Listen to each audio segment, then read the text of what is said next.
Muy bien, entonces bienvenidos aquí a nuestro tema.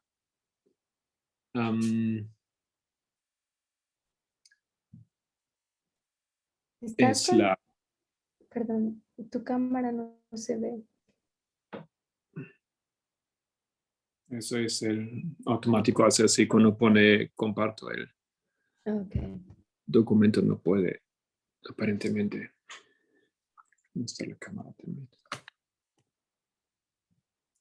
Ok, el tema es el presidente turco, Recep Erdogan, y como nosotros estamos estudiando los temas de 2014, entonces la relación de esta persona a 2014,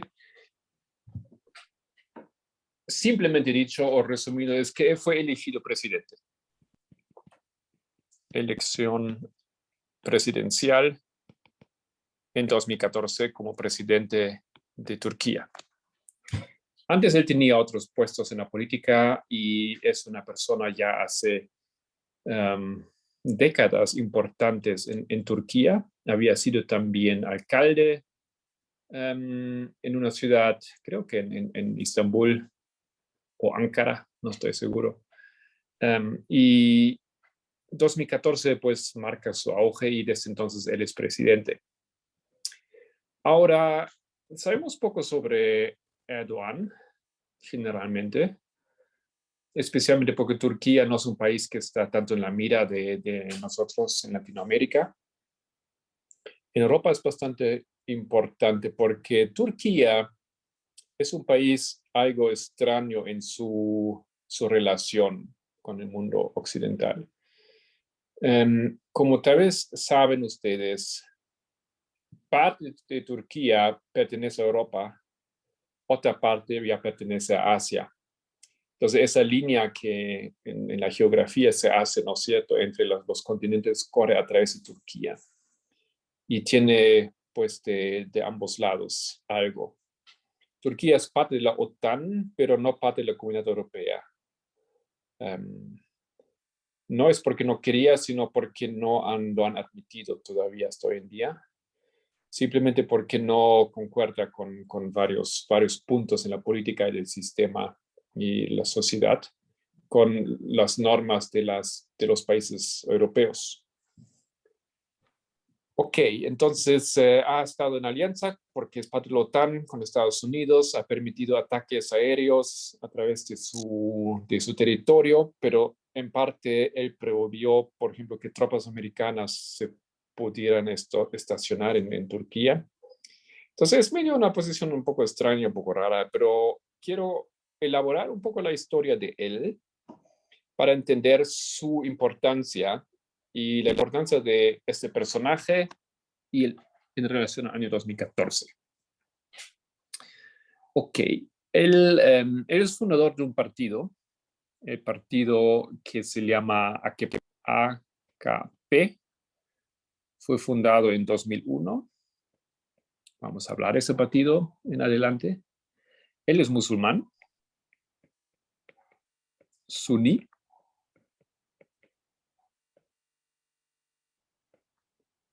y políticamente se podría decir que él es demócrata, conservador, islamista. O sea, todos esos elementos son parte de su postura, posición, su acción política. Demócrata, conservador y islamista. Interesante con él es que él está legítimamente en su poder. ¿Ya? No es un dictador, aunque tiene rasgos su gobierno de dictadura. No ha cambiado o manipulado elecciones. De hecho, fue elegido 4 veces en diferentes posiciones gubernamentales y todo fue legal, digamos. O sea, él tiene apoyo del pueblo. Al mismo tiempo, ha hecho cosas para realmente crear circunstancias para que él quede en esa posición de poder. Entonces, otros países, digamos un país como Holanda o Bélgica, ¿no es cierto? No hubiese sido posible que una persona como él quede tanto tiempo en el poder tras las cosas que él hizo. Entonces, nosotros tenemos aquí un sistema de gobierno que creo que es una democracia, sí, hay elecciones, pero creo que se llama eso autoritarismo. ¿Es correcto?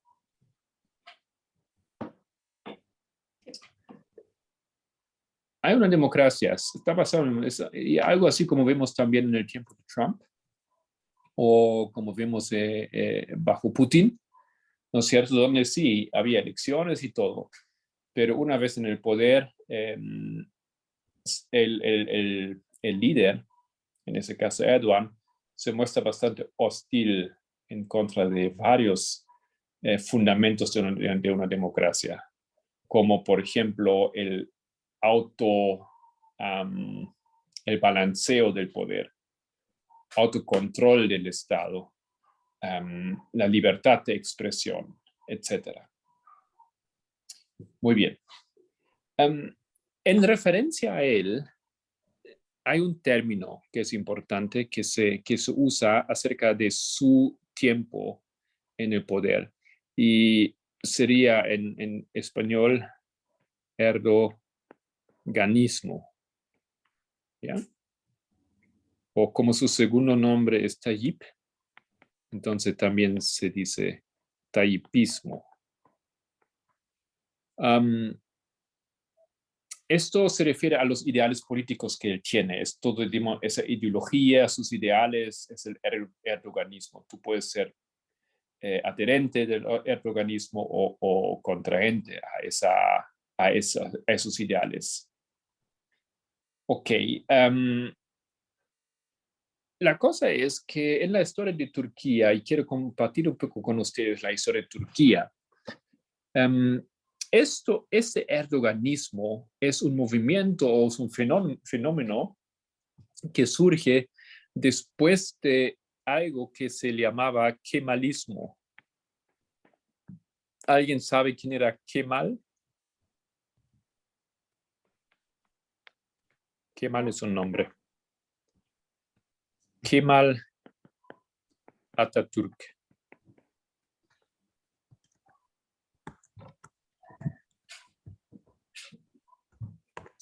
Solamente aquí de paso, aquí una foto de Erdogan con su esposa. ¿Qué le parece interesante en esa foto?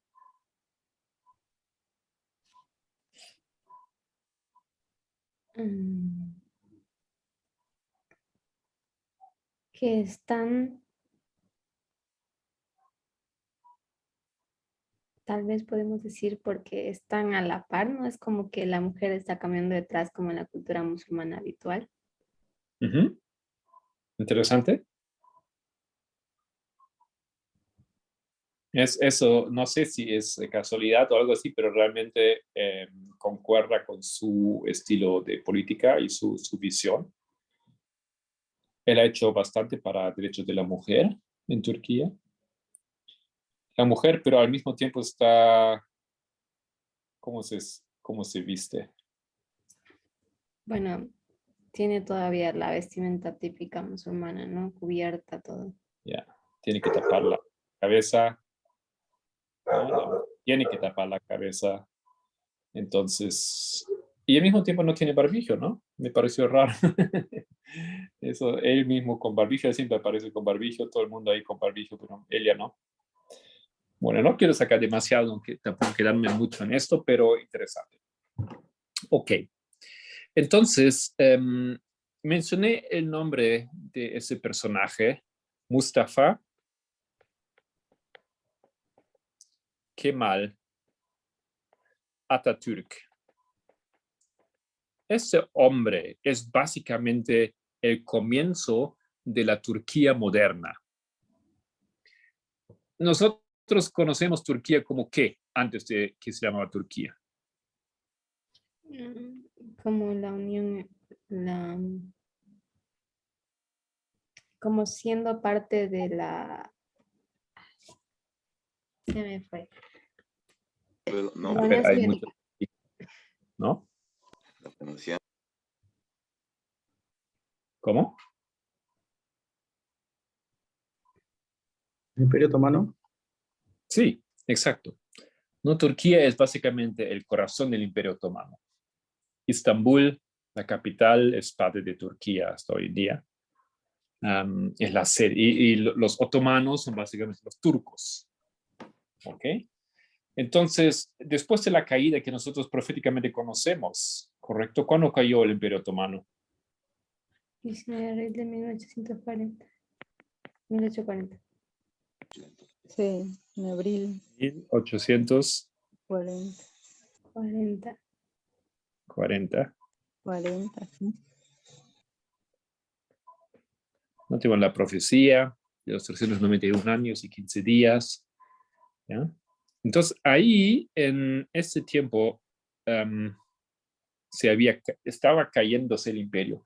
Interesante es que no cayó, digamos, formalmente. ¿Ya? Proféticamente entendemos que cayó porque se sometió a los poderes europeos, pero literalmente continuó todavía. Pero en ese periodo el imperio estaba débil, tan débil que necesitaba de ayuda de los extranjeros para defenderse y protegerse. Y esta debilidad continuó hasta que surge ese hombre, Mustafa Kemal Atatürk, y en 1924 él forma la Turquía, el Estado de Turquía. Podemos decir la Turquía moderna. Y lo que él quiere él quiere hacer Turquía, porque Turquía era totalmente conservador y antiguo en todo.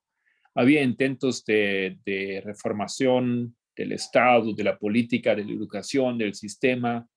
Es una historia interesante, pero no llegaron lejos esos intentos. Y Turquía quedó atrás en potencia, en educación, y estaba muy atrás del avance de los países europeos especialmente, que con la industrialización, las nuevas armas, expandieron su poder político también y empezaron a controlar áreas que antes eran una amenaza para ellos. Entonces Turquía finalmente logra con ese hombre lanzarse para modernizarse y plan es la europeización de Turquía. Esto significa también secularismo. Él era un hombre que promovía esa idea de que Estado y Iglesia no van juntos, ¿ya? No estaba en contra de la religión, no estaba en contra del Islam, pero esto para él era algo que tenía que quedar fuera del sistema estatal y tenía que limitarse a la esfera privada, ¿ok? Después de que los musulmanes, un movimiento musulmán hace una insurrección, el Estado responde fuertemente, ¿ya?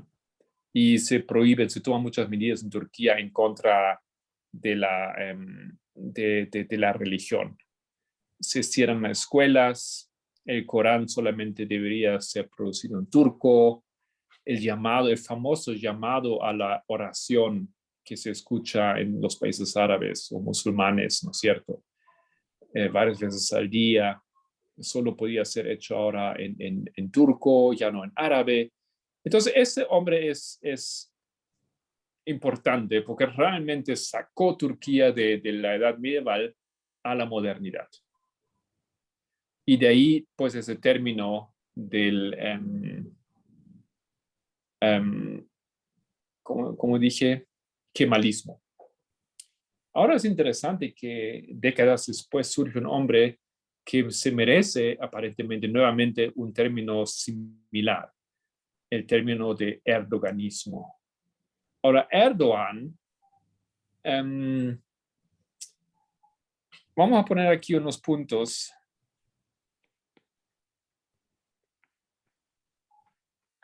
del erdoganismo, lo que marca, digamos, su visión.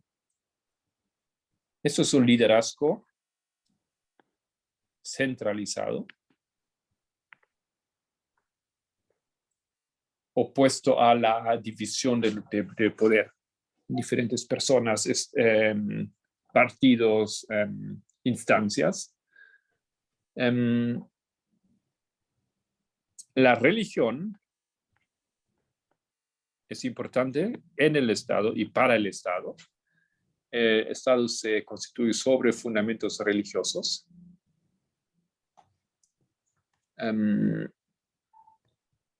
Anti-separación de poderes.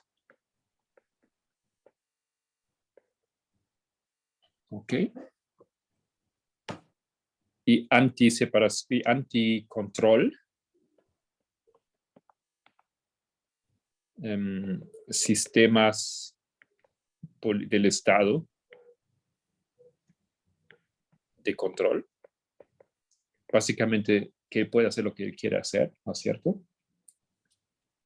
Y también podemos aquí decir, esto es algo que tiene que ver con equilibrio de las instituciones del Estado. Ok. Es una democracia, sí, porque hay diferentes partidos, hay elecciones que se respetan, pero es una democracia antiliberal. Eso, ¿qué les parece? ¿Eso no se contradice?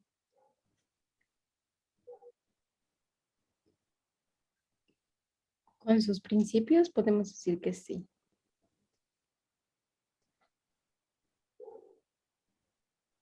Básicamente hay un sistema en ese estado que es el sistema elegido, por sea quien sea. En ese caso, el sistema así como Erdogan lo quiere. Y lo que necesita para justificarlo es una democracia. Las personas que siempre le eligen a él y a su sistema. O sea, el pueblo quiere esto, lo que él quiere también. Entonces es una democracia, pero no es liberal en realidad. Porque si surge un movimiento en contra, o si surgen fuerzas que son amenazas para ese sistema, tanto ahí como en Rusia, esas se toman medidas fuertes para que no pueden llegar a ser demasiado imponentes. ¿Ok?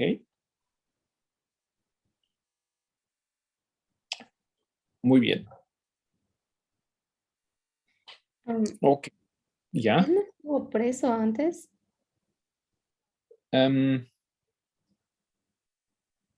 Él participó en movimientos, por ejemplo, en protestas, pero así preso, puede ser que sí unos días así, por creo que una vez, pero no fue nada importante o nada largo. Pero, o sea, mi punto era que él fue preso porque participó de estas protestas pro-islamistas.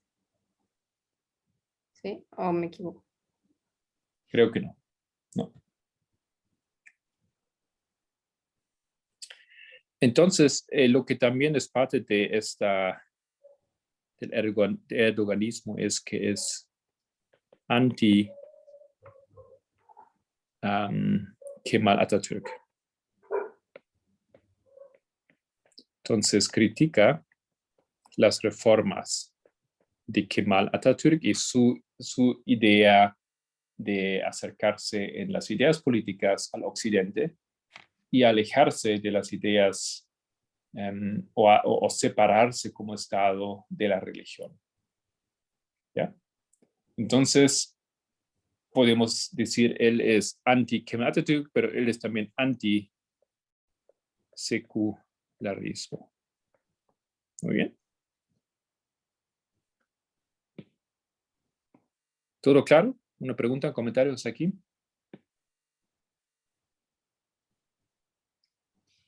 Tal vez es que a mí no me quedó claro cómo es que él pasó de ser liberal a ser antiliberal. Ya. Ahora voy a entrar un poco más en detalle en su historia, su desarrollo, porque creo que es importante entender qué pasó. Voy a tratar de resumir una larga historia, por supuesto, en poco tiempo, pero lo que pasa es que Erdogan nace o se cría en una situación difícil en Turquía, porque después de la victoria y del impacto de Atatürk en Turquía, ese sistema no mucho tiempo funciona o está sin problemas. Hay problemas económicos y después se levantan otros movimientos en Turquía. Muchas veces en la historia de Turquía, los militares hacen ¿cómo es? Coup d'état en español. ¿Ok? Coup d'état, Mm, toma de Estado, toque de Estado, ¿golpe pesado? golpe de To- Estado. ok. Golpe de Estado. Hay varios golpes de Estado, muchos golpes de Estado organizados por los militares después de Atatürk. Atatürk, él apoyó mucho a los militares. Estaba en favor de un cuerpo militar fuerte. Y desde luego los militares siempre han estado a favor del kemalismo, porque él apoyó mucho a la idea de un militar fuerte. ¿Ok? Entonces, los militares a lo largo de la historia de Turquía han entrado varias veces. Ok, pero la problemática en Turquía era que aunque había reformas, las reformas también llevaron al pueblo a través de unas experiencias difíciles, experiencias de problemas económicos. Ok, y esto nunca se pudo establecer después de Atatürk un partido por mucho tiempo. Ya, los militares entraron, organizaron todo y básicamente permitieron surgir otro movimiento. Con el tiempo, en Turquía, la importancia del Islam volvió cada vez más al país. Fueron liberados, digamos, las escuelas, se pudo enseñar nuevamente en árabe o cantar la oración en árabe y cosas así, de a poquito, ¿no es cierto? Al mismo tiempo hubo movimientos izquierdistas y estos llevaron en los años 70, estamos hablando ahora en los años 70, Erdogan era joven, era estudiante en ese tiempo. En los 70 había bastante violencia. ¿Ya? Y los militares lucharon con violencia contra los protestas de la izquierda, los grupos izquierdistas. Entonces, en ese tiempo, estamos hablando aquí de los años 1960, 70, lo que pasó en Turquía, había una división cada vez más fuerte entre izquierda política y derecha extrema política. Pero ambos lados eran pues demasiado extremos. La izquierda era algo que no era así muy entendido por muchos en Turquía, especialmente por el pueblo en general. Era más bien entendidos por los educados, la gente, ¿cómo se llama? La inteligencia del país, ¿no es cierto? Los académicos que entendieron esas ideas y lo promovieron y lo apoyaron, pero el pueblo en general, que es un pueblo, que es una nación muy rural también, con sus costumbres, con las tradiciones, no entendieron mucho esto. Eso les parecía algo que venía de afuera. Era de extranjero, era oscuro. Entonces la izquierda en la totalidad del país no obtuvo mucho apoyo y tampoco fue muy entendido. Y la derecha, por el otro lado, era demasiado liberal, demasiado orientado al occidente, demasiado orientado a los Estados Unidos. Y eso tampoco agradaba al pueblo porque el pueblo era musulmán. ¿Ya? Entonces, ¿por qué orientarnos tanto a esos movimientos antirreligiosos o a estos del occidente, a esos movimientos que tienen que ver con el cristianismo? Entonces, en esa situación, básicamente surge el movimiento o la postura, la posición, el posicionamiento de Erdogan, que era una persona nada especial, era solamente una persona del pueblo que surgió. Y es una larga historia, pero él se mete en la política de a poquito. Y lo que él básicamente ofrece con el tiempo es aquí el camino en el medio. ¿Ok? El pueblo encuentra con él una alternativa. En ese proceso, pues Erdogan no logra surgir fácilmente y rápidamente al poder, para nada. ¿Ya? Pero lo que él logra ser popular por su política popularista. ¿Ya? Él básicamente muestra que él es alguien del pueblo.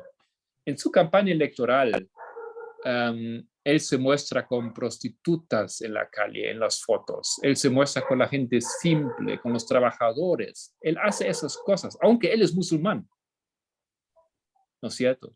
Entonces, él enseña al pueblo que él es musulmán, él es del Islam, él es suní, pero no es ese mismo musulmán tradicional, radical, cuadrado, tal vez, ¿no? Es un nuevo. Y él básicamente logra impactar muchas personas, muchos jóvenes. Pero también él logra liberalizar la economía. Y también, pues con él, el país logra tener otra vez una economía interesante e importante. Ahora, hay una cosa que pasa. Para llegar al poder, él tiene que hacer una alianza con un movimiento. El movimiento Gülen. Eso es un hombre, un turco, que el movimiento Gülen se llama la generación dorada. Y ese movimiento es un movimiento dentro de Turquía que tenía el plan y ha logrado de infiltrar todas las posiciones importantes, los poderes civiles, poderes políticos, poderes económicos, poderes legales. Ese movimiento tiene escuelas o tenía escuelas donde formaron a futuros líderes, ¿ok?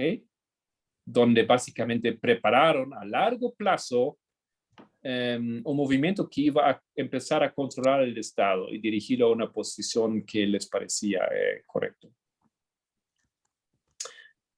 Erdogan hace alianza con ese movimiento porque él no tenía la capacidad, entre su gente no le faltaba, digamos, la inteligencia para luchar contra la élite liberal. Entonces, él por esa razón hace esa alianza con ese movimiento. Ese movimiento estaba bien colocado en posiciones de alto rango, en posiciones de influencia. Ok. Esto fue en 2008. Pero una vez Erdogan está establecido en el poder, todavía no como presidente, ¿no es cierto? Pero él ayudó a su partido allí a ganar elecciones. El partido AKP. ¿No? Cuando ese partido está establecido en el poder, él se torna en contra del movimiento Gülen. ¿Por qué?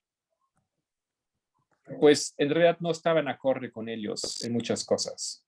Y lo que vimos arriba es que él buscó en realidad gobernar él solo, ¿no es cierto? Un autoritarismo estatal. No quería dividir, digamos, liderazgo con otros. Y bueno, entonces lo que él hace, él corta, digamos, el poder de ese movimiento corta su alianza con ellos, pero también cierra las escuelas de ellos, donde los líderes son formados de ese movimiento gulenista. Ahora, los gulenistas, lo que ellos hacen, ellos responden, porque es, digamos, un movimiento muy bien colocado e importante y en varias posiciones de poder. Él saca básicamente todas de sus posiciones, pero no obstante, lo que ellos logran hacer, ellos producen un escándalo. Tras filtrar información sobre corrupción estatal. ¿Ok? Entonces, ellos filtran información al público sobre la corrupción de ese partido aparentemente tan a favor del pueblo. ¿Ok? Esto lidera, tal vez ustedes recuerdan, en 2016 a un golpe de Estado. ¿Recuerdan eso? ¿Quién recuerda? En Turquía. Golpe de Estado militar. No sé si recuerdan eso. Algo, pero es muy vago lo que recuerdo. En Turquía, básicamente, había una noche de total de caos. Los militares se levantaron para luchar para sacar a Erdogan del poder. Pero en realidad, lo que pasó es que no eran todos los militares, era una parte nomás de los militares. Y muchos militares se pusieron al lado de Erdogan. Entonces, Erdogan culpó a ese movimiento Gülen a maquinar, a organizar ese golpe de Estado. Eso fue en 2016. Y brutalmente ellos van en contra de los soldados que participaron y empezaron a expulsar a cientos y cientos de personas en el gobierno en posición de liderazgo, a cientos y cientos de profesores. ¿Recuerdan eso? A académicos que según el gobierno de Erdogan supuestamente formaban parte del movimiento Gülen. El país realmente cayó en una crisis porque le faltaban muchos profesores, muchas personas, maestros en posición de liderazgo, porque el gobierno hizo una limpieza, por así decir, de todos los que según ellos formaban parte de ese movimiento Gülen. Sacaron todos, digamos, que según ellos estaban en contra de ellos mismos. ¿Ya? ¿De su oposición, entonces? ¿Es una limpieza de la oposición? Eso no empieza la oposición, pero no la oposición oficial política, ¿no es cierto? Sino de esa oposición de ese movimiento, movimiento Gülen. ¿Ya? Ese movimiento, recordamos, tras la alianza, en un momento Erdogan se separa de ellos, corta la alianza, los saca a ellos de posiciones de Estado, cierra las escuelas de ellos, corta el ingreso financiero de ellos y básicamente se quiere liberar de esa organización, quiere deshacer esa alianza que él usó en un momento cuando le convenía, pero después ya no quería y lo sacó. Básicamente lo que vemos como Erdogan trabaja, él hace esas alianzas y él hizo cosas pro Occidente. Por ejemplo, él trató de entrar pide entrar en la OTAN. Y para entrar en la OTAN, lo que la OTAN pidió es que los militares deberían perder fuerza en el sistema del Estado. Porque la OTAN no quiere un Estado militar entre sus aliados. Entonces, eso es un asunto muy bienvenido para Erdogan, porque él se quiere deshacer de esa amenaza posible que los militares se levanten y lo sacan, como pasó tantas veces en la historia de Turquía. Entonces, él logra a través de esa maniobra que los militares en el sistema político pierden de influencia. Él se deshace de esa alianza con el movimiento Gülen. ¿Y quién queda? Pues él solo, ¿no es cierto? Sin amenaza fuerte en el país de algún lado. Y lo que él sí tiene es el apoyo de una gran parte del pueblo, pero hoy podemos decir que esa influencia o ese apoyo es, digamos, 50%. La mitad del pueblo está detrás de él, sí. más o menos, un poquito más que la mitad. Ahora, otro asunto importante es que Erdogan lo que él trató de hacer algo similar como Atatürk. Él quería dar esa gloria al país. Una de las cosas que él hizo, él financió la construcción de infraestructura. Por ejemplo, también de shoppings. Y uno de estos fue el shopping de Gezi Park, un gran shopping en la ciudad de Estambul. Ahora, para la expansión de ese shopping, tenían que, el plan era ocupar una parte de una plaza que se llama Taksim Plaza, o Plaza de Taksim, que era al lado de ese shopping. Pero la gente no quería. Eso fue ¿cuándo fue eso? 2018. Sí, creo que fue 2018. Ustedes recordarán que había unos tumultos tremendos en Turquía, porque la gente ocupó la plaza y dijo, no, nos vamos de aquí, no queremos que el gobierno aquí ponga su shopping y que usa esa plaza, que es una plaza del pueblo, etc. Entonces, ¿qué hace Erdogan? Entonces, él usa, hay una pelea realmente entre Estado, policía y los manifestantes y los jóvenes especialmente, y mucha gente que ahí ocupa esa plaza y no quiere permitirlo, pero con fuerza, ¿no es cierto? Con encarcelamiento, con, ¿qué se llama? Esa bomba de agua, etc. Él va en contra de su propio pueblo. Bueno, eso es un grandes rasgos, esa historia de Erdogan. ¿Preguntas, comentarios? Perdón, creo que fue el año 2013. Fue mucho antes. No creo que era 2013, no. Yo recuerdo porque yo estaba de viaje y cuando me encontré en un aeropuerto en Ámsterdam con un joven americano, un policía americano que había visitado a su hermano, que era periodista en Turquía. Y eso no era 2013, tiene que haber sido mucho más después. Entonces, pero es fácil de encontrar, ¿no? Yo también pienso que era 2018, 2000, porque el golpe de Estado era 2016. Yo creo que era después. En Wikipedia dice que es 2013. Taksim Park. Taksim, sí.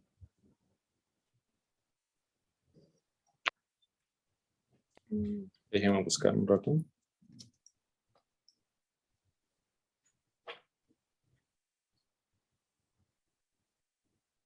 Plaza Taksim.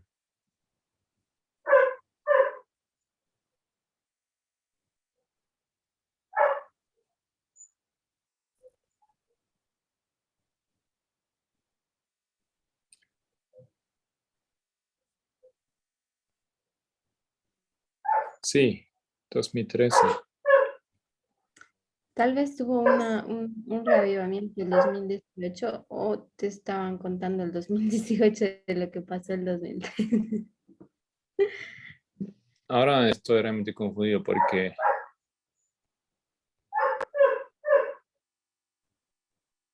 sea como sea. Bueno, dice aquí, yo creo que es bastante. Sí, dice 2013. No lo recuerdo mal, simplemente estaba viajando por otra razón. Sea como sea, eso era 2013, ¿no es cierto? Para mí es como que fuera muy hace poco tiempo. Pero puede ser. Bien puede ser. Y así lo dice aquí, entonces vamos a tomar esa fecha. 2013, entonces las protestas del Taksim Park, que fueron básicamente quebrado con fuerza por ese presidente. Entonces, aquí, resumiendo, ¿qué tenemos? Tenemos un presidente que es una figura fuerte en la política de Turquía, tan fuerte que se le dio el término de su movimiento o su gobierno, erdoganismo, algo que recién merece un político desde el gran Kemal Atatürk, que formó ese nuevo Estado de Turquía en 1924. Ese hombre aquí, Erdogan, ha logrado a través de alianzas inteligentes, pero con al mismo tiempo con mucho apoyo del mismo pueblo, a ponerse y quedarse en el poder. ¿Ok? Desde 2014 él es presidente. Y desde 2014 él ha logrado mantenerse en el poder y ganar elecciones. Pero cada vez más hemos visto su inclinación hacia un gobierno autoritario, destruyendo la oposición, especialmente liberal y de los jóvenes, de los manifestantes, controlando los medios, ¿no es cierto? Y aprovechó ese golpe de Estado en 2016 para hacer una, entre comillas, limpieza del país de todas las personas que, según él, eran una amenaza. Según él, formaban parte de un movimiento Gülen. Hasta que yo sepa, eso era muy, muy difícil de probar, porque estamos hablando de cientos y cientos y cientos de profesores, soldados, policías, políticos, muchas personas en diferentes ocupaciones del Estado que fueron echados porque había alguna relación, alguna duda que los eran anti el gobierno de Erdogan. Y obviamente las personas nuevas ocupar sus posiciones, entonces eran personas a favor de ese gobierno. ¿Era todo eso legal? Bueno, está al borde porque cuando tienes un golpe de Estado, estamos en una situación que de por sí es ilegal, ¿no es cierto? Pero él supo aprovecharlo.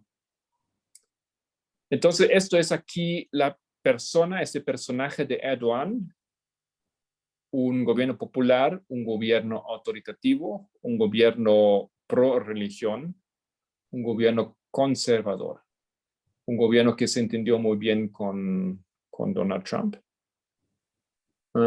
pero también se entiende bien con Putin. ¿Y a quién sorprende esto? También, tal vez ustedes recuerdan su papel en la lucha contra ISIS, pero al mismo tiempo él ha estado luchando fuertemente contra grupos minoritarios en su propio país, ¿no es cierto? Los kurdos en su país básicamente son oprimidos y él lucha fuerte contra esos grupos que controlan una parte importante del país y bienes, creo que petróleo y otros bienes que están localizados, si no entiendo mal, en el norte del país donde ese grupo de personas, esa población vive. Pero él ha estado luchando fuerte y eso es una de las razones por qué la Comunidad Europea no está en armonía con él y no está él en armonía con ideales del Occidente. Pero es una figura porque es importante estratégicamente la ubicación de Turquía, jugando un papel ahí clave en las relaciones y en esas esferas de influencia entre Occidente y Oriente. ¿Sí puedo hacer un comentario? Adelante. A mí me parece interesante el papel de las naciones europeas en cuanto a ese tema, porque realmente se trata de poder ver y discernir la real democracia, ¿no? Lo que realmente se entiende por democracia en el concepto de las naciones europeas, porque Erdogan es un político que profesa una democracia, pero que sus acciones son bastante autoritarias, son impositivas, digamos. Entonces, a veces puede ser difícil para nosotros distinguir esa diferencia entre lo que es ser democrático, o sea, la libertad, los derechos, esos conceptos, esas maneras en que se nos presentan, es difícil de distinguir qué es correcto y qué es errado. No sé si me he entendido. Y eso me lleva a una pregunta que quiero hacer a ustedes. Me gustaría participación de todos. Si nosotros decimos 2014, ley dominical, o una figura de la ley dominical que viene, y aquí tenemos ese personaje como un símbolo de los eventos, de las circunstancias que podemos esperar en la ley dominical. ¿Dónde ven ustedes el impacto, la importancia de ese hombre o de esa figura para lo que nosotros esperamos, lo que marca y lo que describe la ley dominical futura?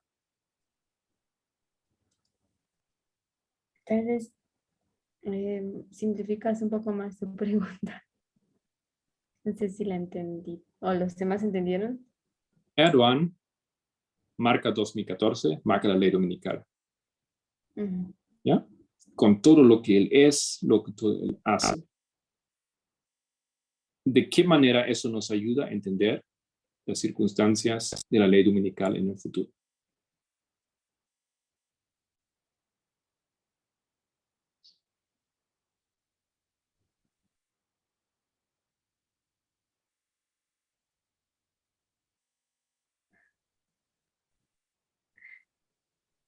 A ver, Raimundo, Iris, Giovanna. I would say it's just like cultural feminism. It's not really feminist. It's not really radical feminism. It goes to the border and stops. Ok. Entonces, Raymond dice, es así comparable a lo que pasa con el feminismo. Tenemos un feminismo radical que realmente no es el feminismo como debería ser. Es un fenómeno cultural y nada más. ¿Eso fue lo que dijiste? Sí, sí.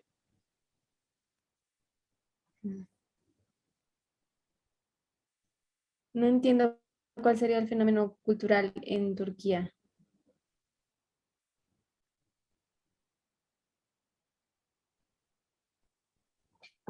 Digo que es igual como el feminismo, porque el feminismo cultural llega al borde de ser feminismo, pero realmente no es feminismo radical. Y así también viene a ser no es liberalismo, solo viene al borde de unos aspectos del liberalismo, pero no llegue a completarse, a ser liberal completamente.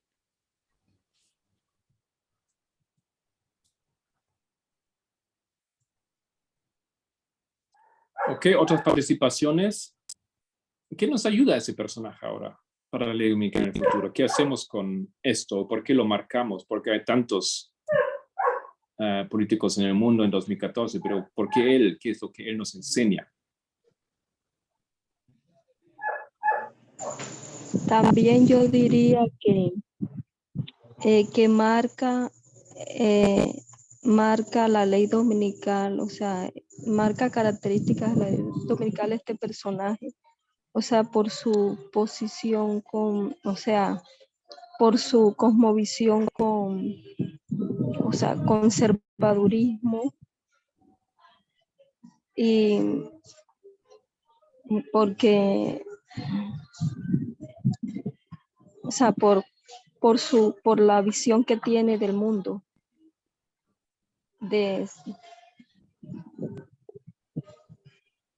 o sea, como también que hace paralelo con Donald Trump, con Putin.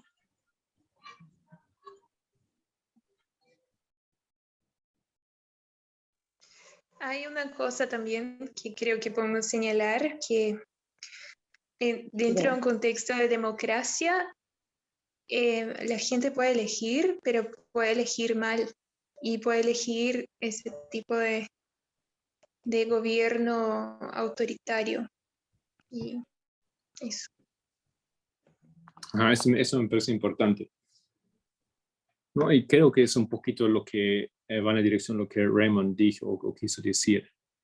Tenemos aquí aparentemente una democracia, pero al mismo tiempo no es. No es como que se justifica. Putin hace lo mismo, ¿no es cierto? Justifica su democracia allá. Ha sido elegido, pero no es, en realidad, no es puro, ¿no es cierto? Y no Sí. realmente lucha por la igualdad y los derechos de todos. No se disfruta de la libertad. Es como casarse con un hombre que elegiste, pero que es un hombre que te maltrata y que te abusa. Ok, ya. Gracias.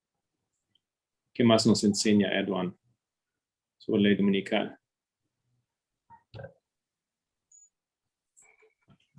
La opresión a las minorías, como los kurdos.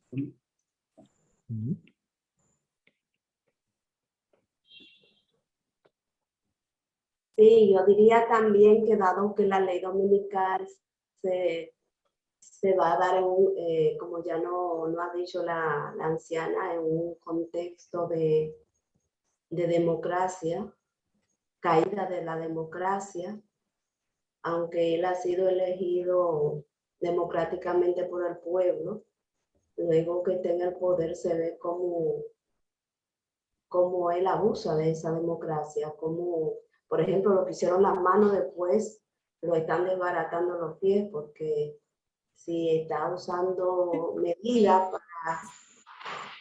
para atacar a sus oponentes, pues entonces ya se ve que no es un gobierno democrático. Teníamos un término aquí arriba, ¿no es cierto? Es una democracia, como lo llamaron, antiliberal. Eso es lo que ellos dicen de sí mismos, ¿no? Eso es un término que fue expresado por Orbán de Hungría. Democracia antiliberal. Gracias. ¿Hay algo más que ustedes ven ahí en Erdogan? Y lo poco que he podido compartir de él y su estilo y su política.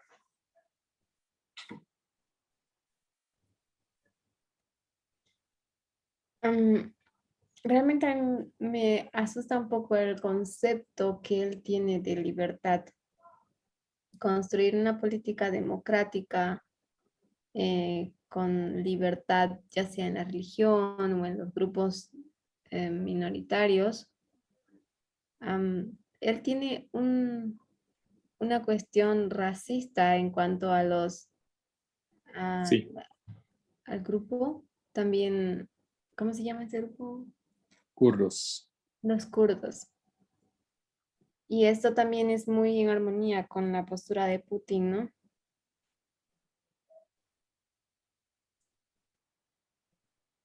Pero recuérdenme, a ver si no lo entendí mal.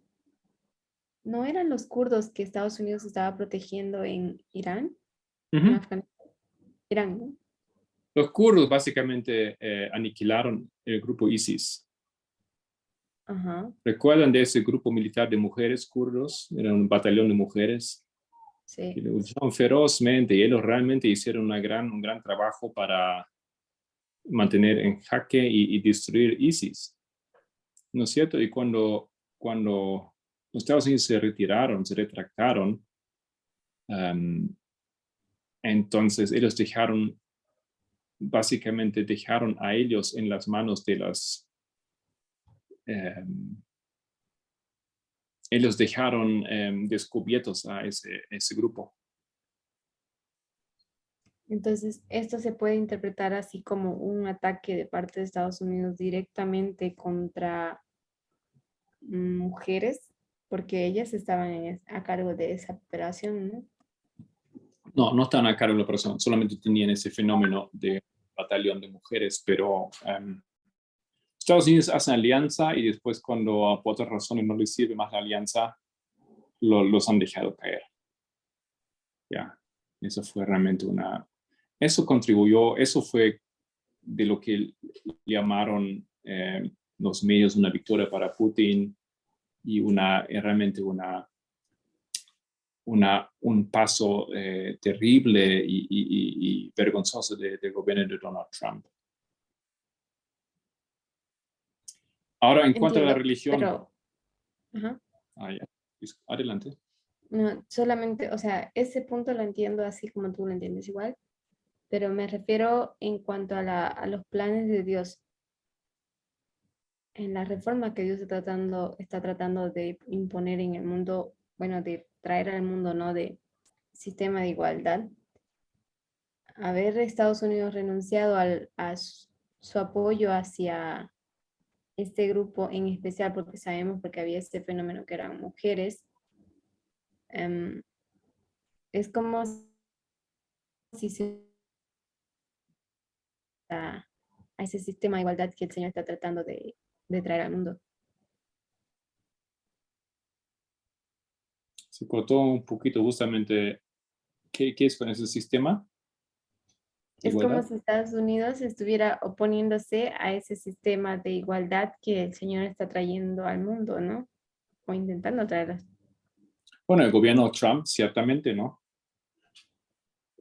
Sí, pero ahora, mirando la historia de Turquía que él que es, digamos,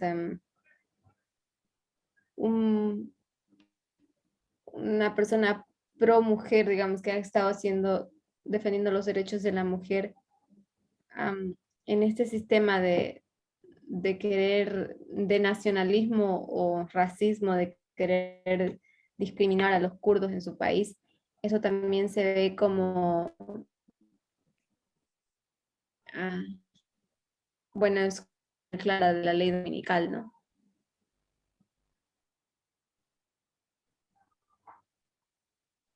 Se cortó. Sí, creo que entendí, creo que es correcto. No estoy de acuerdo. Aunque no veo tanto así.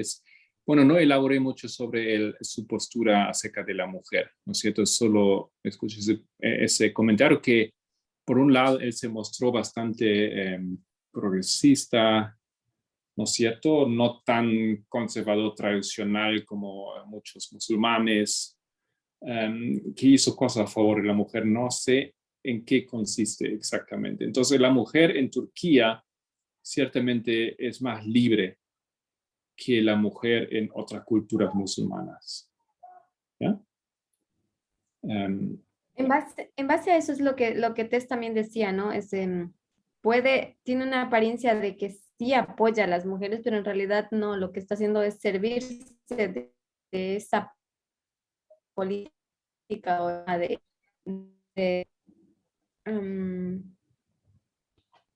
se puede decir, de pro-feminista, pero en realidad se está sirviendo para atraer votos hacia él, se puede decir, servirse de las mujeres en vez de beneficiarlas, como realmente se cree.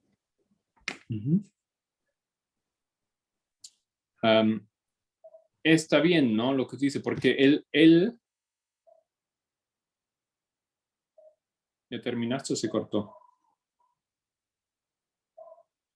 Él está, aunque ha hecho cosas por la mujer, como entiendo, él está en contra por ejemplo, del aborto, ¿ya? Completamente. Y tampoco él quiere la igualdad completa de mujer y hombre. Su argumento es que las mujeres, por su estatura más, ¿cómo lo dice? Más delicada, ¿no es cierto? No pueden hacer los mismos trabajos como los hombres. Y mientras que está embarazada y mientras que está dando leche materna, ¿no es cierto? Tampoco puede trabajar como un hombre. Y también su postura, ¿no? Del punto de vista de la religión, es que la mujer, como del punto de vista del Islam, tiene un rol previsto para la mujer y es el rol de la madre.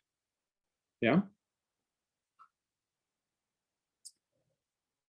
Eso es contra el Islam. Ok.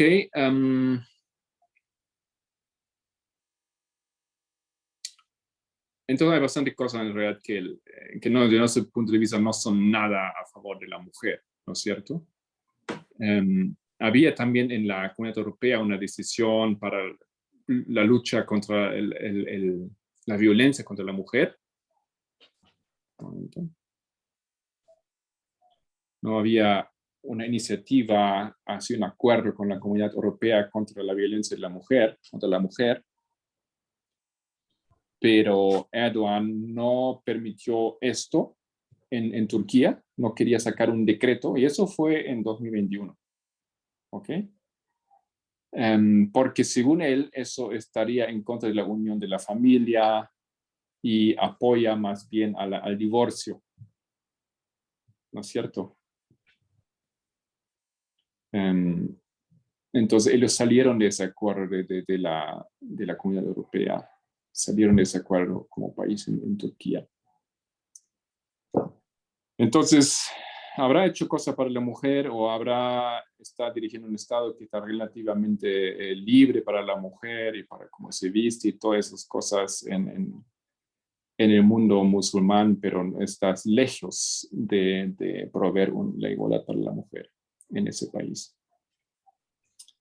Entonces vamos a anotar eso como otro punto. Un momento.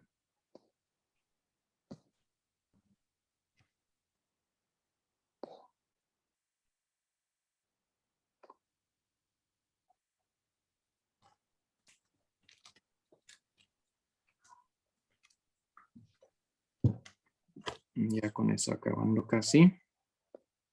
Quería preguntar, ¿y la religión?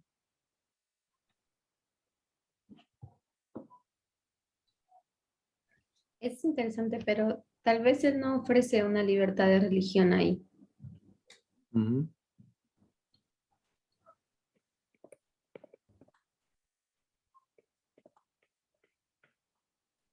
Para nada, ¿no? Uh-uh.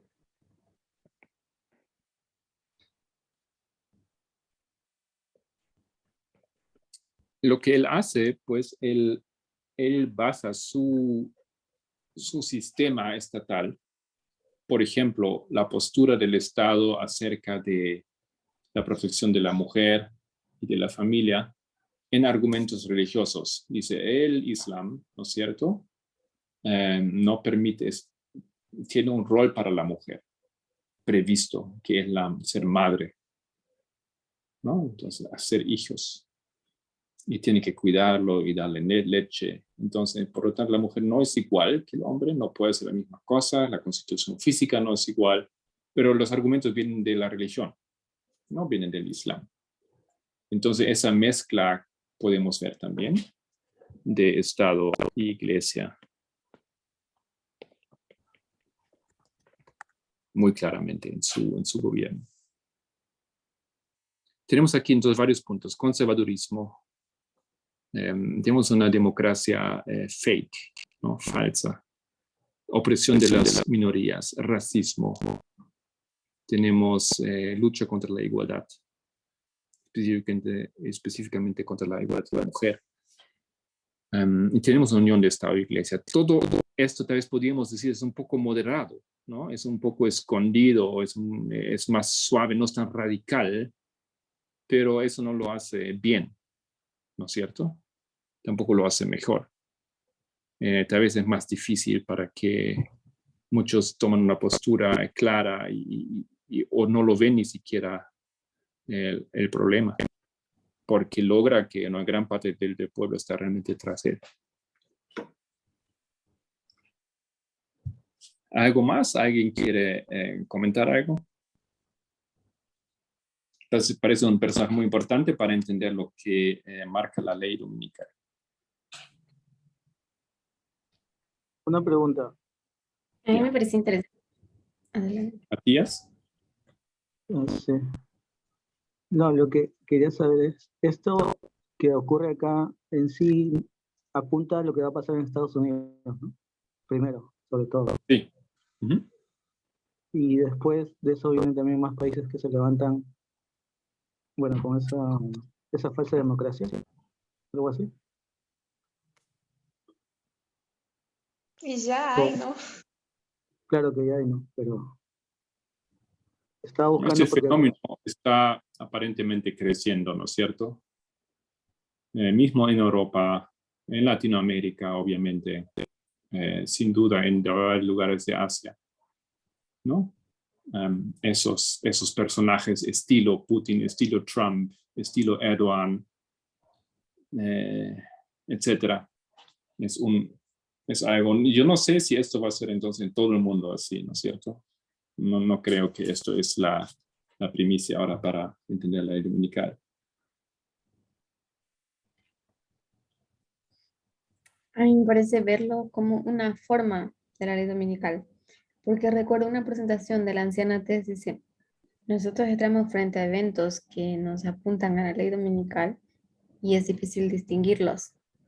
Y tal vez si uno lee la historia de Erdogan, tal vez no parezca un tipo simpático pro las ideas del movimiento, pro iniciativa de la mujer y todas esas cosas, pero realmente si se mira en el contexto, el trasfondo de la historia, podemos ver que esto no es, ni se asemeja en lo más mínimo a un sistema de igualdad, sino que tiene esa fachada. Y es por eso que Tess llamaba a tener mucho cuidado porque a veces por no entender esos temas podemos terminar votando o eligiendo a un gobierno que no tiene el sistema de igualdad, no trae, pero que aparenta traerlo.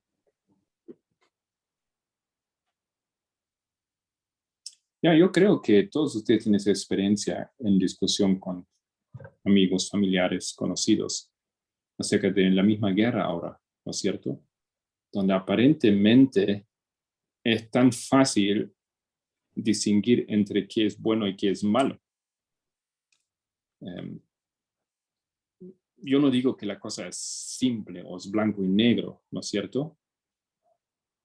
Pero tomaron una postura defendiendo la guerra, por ejemplo. Me parece ahora una cosa que es imposible, que no debería ocurrir, que debería uno entender que no puede justificar la guerra o que no puede defender a Putin ahora. No obstante, me imagino que ustedes han tenido experiencia donde gente habla a favor de Putin, inclusive adventistas, ¿no es cierto? Y de ahí vemos que realmente no es tan fácil para el mundo o para muchas personas distinguir información correcta de información falsa. Y con Erdogan pienso es un buen ejemplo, ya que tiene un gran apoyo en el país, así como tiene Donald Trump.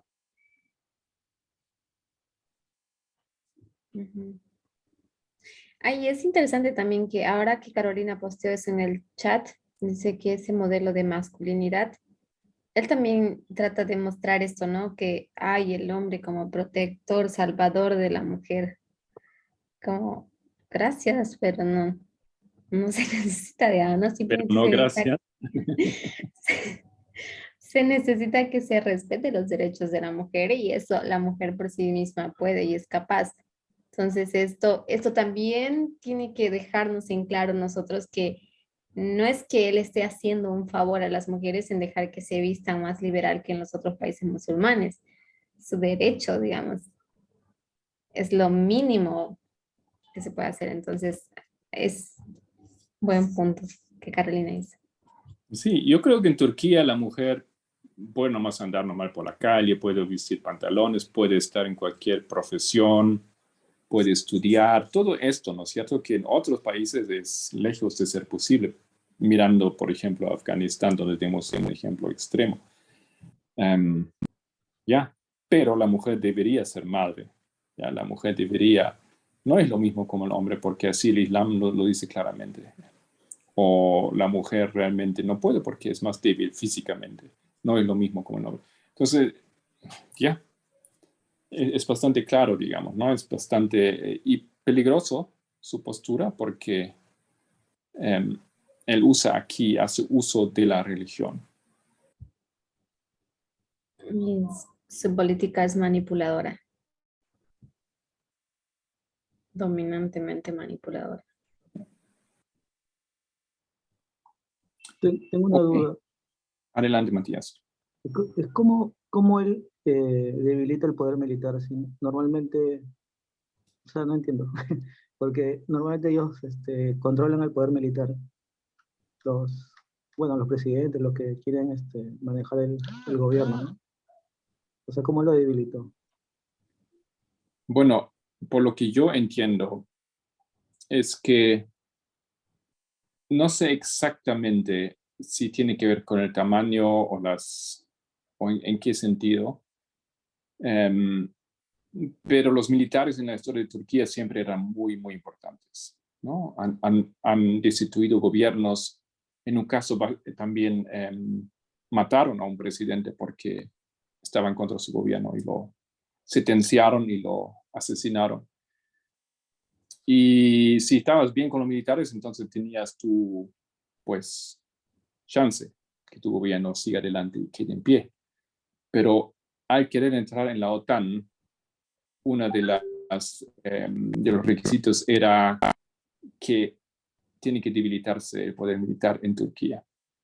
Sería interesante y también necesario que investiguemos un poco cómo exactamente eso fue llevado a cabo. Eso yo no sé. ¿Qué han hecho para que los militares pierdan poder? Pero eso fue uno de los resultados. Los militares perdieron poder en Turquía y desde luego desapareció una gran amenaza para Erdogan y su gobierno. ¿Ya alguien tal vez tiene una mejor idea sobre esto?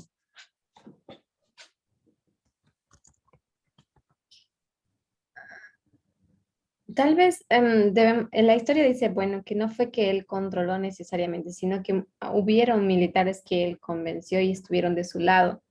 Y esa fue la manera de cómo él gana sobre los militares. No es que toda la fuerza militar no estaba unida en ese entonces, había una división y él se aprovechó de esa división. Ya. Encontré de paso que lo que tú dijiste, Solange, que él estaba así en la cárcel. Debería haber estado por 10 meses, quedó 4 meses encarcelado por las protestas, participación en las protestas ahí en ese tiempo. Y desde luego él no debería poder haber sido elegido para cierto puesto político y no sé qué pasó, pero bueno. Ok. ¿Algo más antes de cerrar?